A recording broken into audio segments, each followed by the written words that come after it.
పెద్దనాన్న వేధింపులు తట్టుకోలేక సూసైడ్ చేసుకొని చనిపోయిన అమ్మాయి సూసైడ్ లెటర్లో అమ్మాయి వీడికి ఖచ్చితంగా శిక్ష పడాలి అని చెప్పేసి మెన్షన్ చేసి మరీ చనిపోయింది.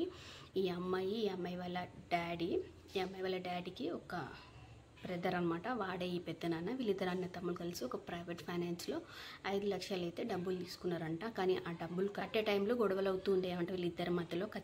వీళ్ళకి కొంచెం ఫైనాన్షియల్లీ కొంచెం ఇబ్బందిగా ఉందో ఏమో కానీ టైంకి డబ్బులు కట్టాలి అని చెప్పేసి వీళ్ళ అన్న నుంచి అయితే ఇతనికి ఇబ్బంది వస్తూ ఉంటే ఇతను మనీ టైంకి చెల్లించలేక ఒక 6 నెలల క్రితం రైలు పట్టాల కింద అయితే పడిపోయి సూసైడ్ అయితే చేసుకొని చనిపోయిండు. ఇంకా అప్పటి నుంచి తమ్ముడు చనిపోయాడని చెప్పి కనికరం కూడా లేకుండా అప్పటి నుంచి ఆ తమ్ముడు భార్యని తమ్ముడు పిల్లలని అయితే టార్చర్ పెడుతూ ఉండేవాడంట.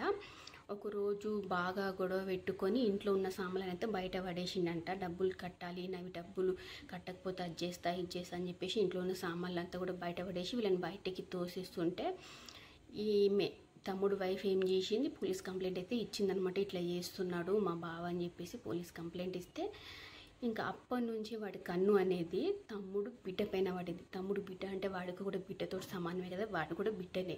ఆ అమ్మాయి మీద పడింది. అప్పటి నుంచి అమ్మాయికి మానసికంగా లైంగికంగా కూడా అమ్మాయిని వేధించేవాడంట. వారం వెళ్ళి ఇంటి దగ్గర వెళ్ళి గొడవ పెట్టుకునేవాడంట డబ్బులు చెల్లించాలని చెప్పేసి. సో ఈ క్రమంలో మమ్మీ వర్క్కి అనేది వెళ్ళిందంట. ఇంట్లో ఈ అమ్మాయి ఒకతే ఉందంట. ఆ టైంలో ఈ అమ్మాయి వాష్రూమ్లో ఉందంట.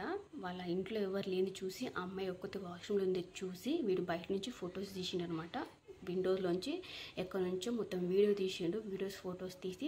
ఫొటోస్ తీసి ఆ అమ్మాయికి మళ్ళీ నా డబ్బులు కనుక చెల్లించకపోతే నీ ఫోటోలు వీడియోలు సోషల్ మీడియాలో పెడతా అని చెప్పేసి ఆ అమ్మాయిని బాగా బెదిరించి అయితే వెళ్ళిండు. ఇంకా అమ్మాయి వెంటనే వాళ్ళ మమ్మీకి ఫోన్ చేసి ఇట్లా పెద్దనాన్న వచ్చిండు, నేను ఇట్లా వాష్రూమ్లో ఉన్నప్పుడు మొత్తం నా వీడియోస్ అన్ని తీసిండు, డబ్బులు కనుక కొన్ని రోజుల్లోపు ఇవ్వకపోతే నా ఫొటోస్ వీడియోస్ అన్నీ బయట పెడతా అంటున్నాడు మమ్మీ అని చెప్పేసి వాళ్ళ మమ్మీకి వెంటనే కాల్ చేసి చెప్పింది. వాళ్ళ మమ్మీ ఇంటికి వచ్చే లోపే ఈ అమ్మాయి ఫ్యాన్కి హ్యాంగ్ చేసుకొని అయితే చనిపోయింది అనమాట.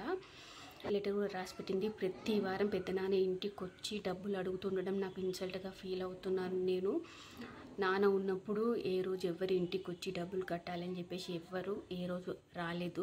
నాన్న చనిపోయిన తర్వాత ఇప్పుడు అమ్మ పైన మా పైన ఒత్తిడి పెడుతున్నారు.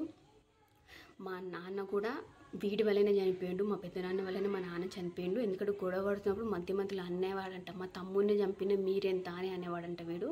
అంటే ఇది ఫైనాన్స్ తీసుకున్నారు కదా, ఇద్దరిట్లో ఎవరో ఒకరు చనిపోతే రద్దు అవుతుంది అంటారు కదా, అట్లా అని చెప్పేసి మా నాన్నను కూడా వీడే చంపుంటాడు. వీడే చంపేసి ఇప్పుడు పైసల కోసం అని చెప్పేసి మమ్మల్ని వేధిస్తున్నాడు. ఇప్పుడు నా ప్రైవేట్ ఫొటోస్ తీసి దాన్ని సోషల్ మీడియాలో పెడతా అని చెప్పేసి బెదిరిస్తున్నాడు. నేను ఇన్సల్ట్ తట్టుకోలేను, నాకు ఉండాలని లేదని చెప్పేసి ఆ అమ్మాయి అయితే ఫ్యాన్కి అయితే హ్యాంగ్ చేసుకొని అయితే చనిపోయిందనమాట. ఇంకా పోలీస్ వాళ్ళు అయితే వాళ్ళ మమ్మీ ఇచ్చిన కంప్లైంట్ ప్రకారం కేసు అయితే నమోదు చేసుకొని ఇంకా వాడు ఫోన్ కూడా ఫారెన్సిక్ ల్యాబ్కి అయితే పంపించారంట. ఇంకా ఆ ఫొటోస్ వీడియోస్ నిజమేనా కాదా అని చెప్పేసి తర్వాత అయితే ఫోన్ అయితే చెక్ చేసినాకైతే చెప్తాము. ఇప్పుడైతే వీనైతే అదుపులోకి తీసుకున్నామని చెప్పేసి పోలీసులు అయితే చెప్తున్నారు. చూడండి, రక్త సంబంధాలు, సొంత అన్నదమ్ములు డబ్బు కోసం చూడండి. మేబీ వీడే చంపుంటాడు నిజంగా అమ్మాయి చెప్పినట్టు. వాడు చాలా కూడా పడినప్పుడు కూడా అనేవాడంటే తమ్ముడిని చంపినా మీరెంత అని అంటే మేబీ తీసుకున్న ఫైనాన్స్కి ఇట్లా రద్దు అవుతుందని చెప్పేసి చంపుంటాడు. ఇప్పుడు మళ్ళీ వచ్చి పైసల కోసం వీళ్ళని టార్చర్ పెడుతున్నాడు. బిడ్డతో సమానమైన అమ్మాయిది అట్లా వీడియోస్ తీసి ఫొటోస్ తీసి డబ్బుల కోసం వాడు బెదిరిస్తున్నాడు. అంటే ఇంత దుర్మార్గుడు చూడండి. అసలు రక్త సంబంధాలు, బంధువులు, చుట్టాలు అంత చెత్త. అసలుకి ఎవరిని నమ్మొద్దు, ఎవరిని ఇది చేయొద్దు. డబ్బు కోసం ఇంత దారుణాలా మరి.